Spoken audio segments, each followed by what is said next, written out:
Tara, 3 hours. Hoy, ano daw? Pigilan niyo ko, baka mamaya. Hindi lang 3 hours yung magawa natin. Oh my God! So, yun na nga mga babe, pagpasensya nyo na po ako. Ngayon nga lang po ulit ako nakapag-voice over. After 2 weeks, ayan.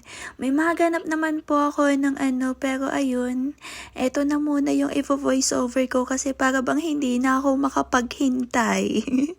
Parang na-excite na akong ma-upload to eh. Ano ba? Tigilan nyo ako. Hindi, sadyang nag-enjoy lang talaga ako ng mga nakaraang week, ganyan.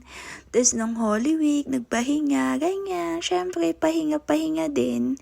So yun na nga mga bi, lumabas ako sa bahay ngayon, mga 11 na. At sakto nga po magla-lunch na, kaya naman abay. Pumunta na ako dito. Paano ba naman kasi yung pamilya ko nga pa yung aga nilang pumunta dito mga bi. Syempre, gusto ko mamaya-maya muna ako kasi ayoko yung minamadali ako bi. Tapos ayun, pagkadating ko dito, nadatnan ko nga po yung mga bata. Sakto. May dala ako para sa kanila. Pero mamaya na muna ano daw? Mamaya ko na nga po muna yun ibibigay sa kanila mga bi. Kasi yun po yung binili ko nung pumunta po ako sa Baguio. Tapos yung iba, dami ko kasi pinabili nun. Tapos ayun, yung iba kinain na nung kapatid ko. Tapos yung iba pinamigay niya na din sa mga kalaro niya, ganyan. Tapos yung mga natitira nga po, yung parang ayaw niya na para bang hindi nagagalaw na sa bahay. Kaya pinunta ko na nga po dito para magalaw na. Oh my God, sana magalaw din ako. Baka naman, baka gusto mo akong galawin. Galawin mo na ako kahit 3 hours lang. For the na nga lang din po ako dito mga bi. Para kunyari ako yung nag-iihaw dyan. Na para bang dinaig ko na yung lechon belly. Na para bang mas masarap na yung belly ko talaga. Diba? Aminin nyo. Nung una nakasando ako, tapos ayun, bigla ko na ba, no, what if tanggalin ko na lang yung sando ko na para bang mas sumarap. Hoy, ano daw? Para mas sumarap lalo. Yung niluluto. Ganon kasi yun. Pero pwede naman na mas masarap na lang ako kaysa sa niluluto. Hoy, ano daw? Mas masarap akong magmahal. Ganon kasi yun. Tapos ayun na nga mga bi, maya-maya ayan luto na. Kasi nga po pagkarating ko dito ay halos luto na din talaga.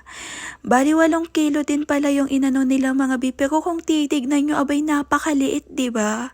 Parang yung sayo lang, ang liit, hindi mo tuloy maisagad ng ano. Tapos ayan mga bi, maya-maya nga po, ayan, andito na din yung, wow, sino nga andito? Ayan, meron na din yung bopis, bopis yan, luto na. Kaya naman abay for the go. Pero syempre ayoko yan. Mas gusto ko yun, no? Mas gusto ko yung inihaw na ganyan. Kaysa yung, di ako kumakain yan, bi. Yung bopis. Hindi talaga. Tapos ayan, maya-maya nga po. Ayan, dumating na nga po yung kapatid ko at dala-dala niya yung pansit. Tinanong nga ako pagkagising ko, bi. Ginising ako ng maaga. Tapos puyat ako nun. Nung Friday. Tapos kinabukasan, Sabado de Gloria. Puyat ako, tapos ginising ako. Tapos sabi nila kung gusto ko daw ako lumabas, bibili ng pansit, ganyan. Ay, ayoko, ang init, tinatamad ako. Oo, kaya ayun, nagpabili na nga lang din po sila. Ayan po yung pansit. Bihon ata yan eh. Oo, good for 550. Yes, di ba? Hindi na kailangan magluto. Bibilhin na lang. Tapos ayun na nga mga bi, ayan, tinanggal na din pala muna nung mga, tinanggal na din ni Father yung mga nakalagay sa lamesa kasi nga, ayan, paglalagyan natin yan para mas maganda yung view.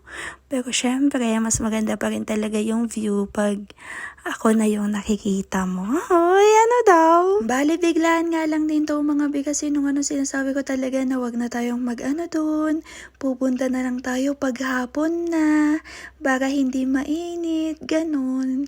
Tapos ayun nga mga bi, nagulat na lang ako pagkagising ko. Ayun, nakagawa na pala, nakagawa na pala sila ng pagsisilungan namin. Kaya naman abay for the go. Pero mas maganda din talaga, no? Pero ayun nga lang, masakit sa balat, B, kasi nga, sobrang init. Yes, promises, mainit talaga. Lalo na pag, nung pumunta ako dito, lunch break yun, sobrang tirik na tirik yung araw. Sa mga part nga na to, mga beyan, tinikman ko yung alak, yung tang ba yun, or Mountain Dew gin? Basta yun, may alak, mga be. Tapos parang hindi ko na nagugustuhan yung lasa, na para bang hindi na ako umiinom. Pero syempre, charot lang. Oo, sarap-sarap kaya uminom, mga be. Tapos ayun, uminom na nga din po muna sila. Then maya-maya, kakain na nga po kami. Yes, promises. Yung iba nga po dito, mga bay, kumakain na. Tapos yung iba naman, abay, umiinom ba rin na para bang wala nang paawat. Hindi, charot lang. Kumain daw po kasi sila kanina. Kaya ayun, sila nga po yung kumakain yan sa mga part na hindi pa po ako kumakain. Kasi para akong pagod na pagod, mga bay. Alam niyo yun, nag-picture-picture lang naman ako, video-video, ganyan. So yun, ito lang naman po yung ganap ng Sabado de Gloria. Oh my God, part 1 pa lang yan. Abangan nyo to. Wala pa tayo sa part na to, kung paano natanggal yung short ko, kung paano natanggal yung sando ko. Abangan nyo na lang sa part 2 natin. Yes, mga B, kasi super na kung iaano ko pa lahat dito. Kaya abangan nyo,